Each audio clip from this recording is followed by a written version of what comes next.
Hey, I just wanted to say, I hope you had a good day today, or whatever. Yeah. Don't look at me like that. It's not that big of a deal. I just see that you guys have been watching these videos all week, and it really means a lot, or whatever. So, if you had a hard week, take care of yourself.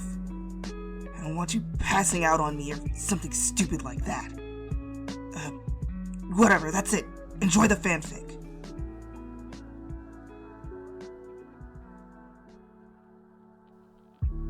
Katsuki had once walked around with an aura about him that screamed he was self-centered and uncaring of people around him. That all washed away once he'd met his other half. To Katsuki, spending time with you was like lounging around inside a hazy little velvet cloud of tender intimacy, and when you both part ways for the day, Katsuki falls right back down to earth. Except this time, the world isn't so full of troublesome woes and irritations that would normally leave him surly. His classmates have no doubt caught on to this new Bakugo Katsuki that was a little less dyspeptic. Katsuki is headstrong and resolute in his actions. He paves his own way, and all that others say be damned. So, after wrestling with his emotions a bit, and coming to terms that he's gone completely soft, he doesn't give it a second thought when he concludes that he's in love with his soulmate. It had only been a few months since the two of you had met, but soulmates always did move faster than others. A revelation like this would have any average person on cloud 9. However, Katsuki is far from it. There's instead a dark, ominous cloud hovering over his shoulders. He is wholly aware that you may not be ready to be truly loved by him just yet. With how your first encounter went, how you always seemed to be tiptoeing around him when it came to certain subjects, and whatever had transpired on New Year's Eve, Katsuki can deduce that there are shackles around your heart, and that may have something to do with your parents. He knows that they won't just disappear, but he has at least hoped that you would trust him enough to share your pain with him, to let him ease even just a bit of your burden.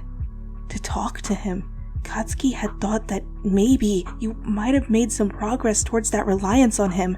However, it doesn't take Katsuki long to realize that you've resided back to that familiar shell he'd found you in only a few months prior. You've been far away and curt with him for weeks now. You've taken steps backwards, and now you're distant, closed off, and hard to reach again. In typical fashion for UA, there was a villain attack on the students of Class 1A. The details regarding the incident are mostly unclear to the general populace. Of the little information released, you and many others across Japan knew that there was an attack, and that a particular student was at the center of it, Bakugo Katsuki, the winner of the prestigious UA Sports Festival. Even if no one had been severely hurt, the information left you in a dizzying disarray. For a moment, when the news first struck, you were left crippled with fear, and the once deeply buried anguish wrapped its bitter fingers around your throat. Even after the events of the attack were well over with, and you knew Katsuki was okay, you still found it difficult to get a breath of air that doesn't burn away at your windpipe, leaving it raw. Katsuki would vehemently tell you that he was completely fine, and maybe he truly was, but that did nothing to dissuade your thoughts. Heroes die, and they leave behind the people that love them most.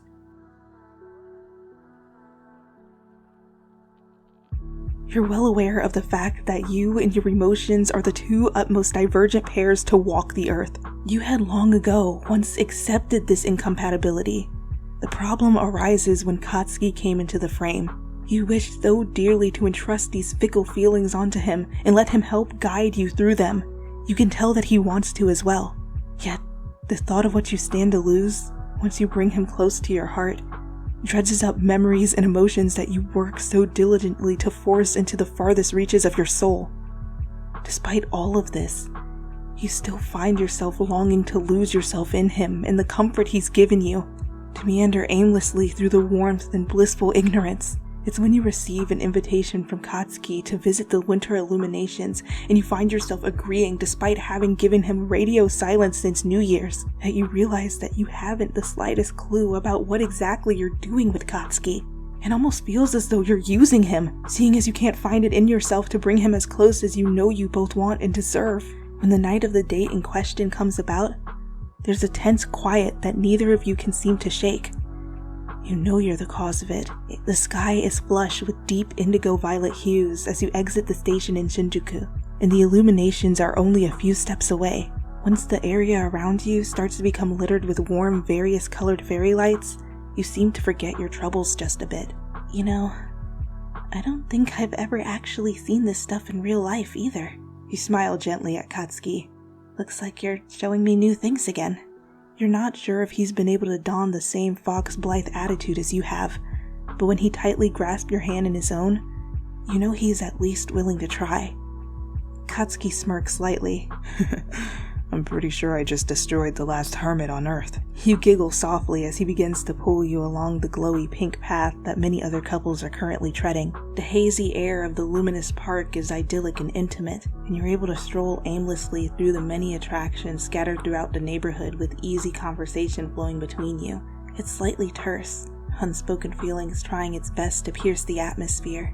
You're able to suppress them for the most of the duration of your amble around the district. When your legs begin to tire, you pull Katsuki over to an empty park bench that's unexpectedly warm beneath you, though the untouched parts of the bench are covered by frost. As you rest your head against Katsuki's shoulder, and you feel that he rests his head against your own, there are no words exchanged as you sit in silence together. Once Katsuki's body slowly begins to tense, you know that he's getting anxious about something. What's wrong? You quietly mutter out, not moving from your current position. He doesn't speak right away, and you can tell that the oblivious serenity of the night is quickly dissipating. What aren't you telling me? I don't know what you mean. You feign ignorance. Unlike every other instance in your relationship, Katsuki isn't so quick to drop the conversation or pretend he's convinced. He sits up straight, jostling you off of him in the process. I don't buy that shit. And I don't want to hear another one of your fucking excuses. His voice shakes slightly. I want to know what it is that you're hiding from me and why you've been so fucking weird around me this half month. His frank demands leave you rigid and at a loss for words, as the emotions you've been trying hard to hide away all evening are making their way back up.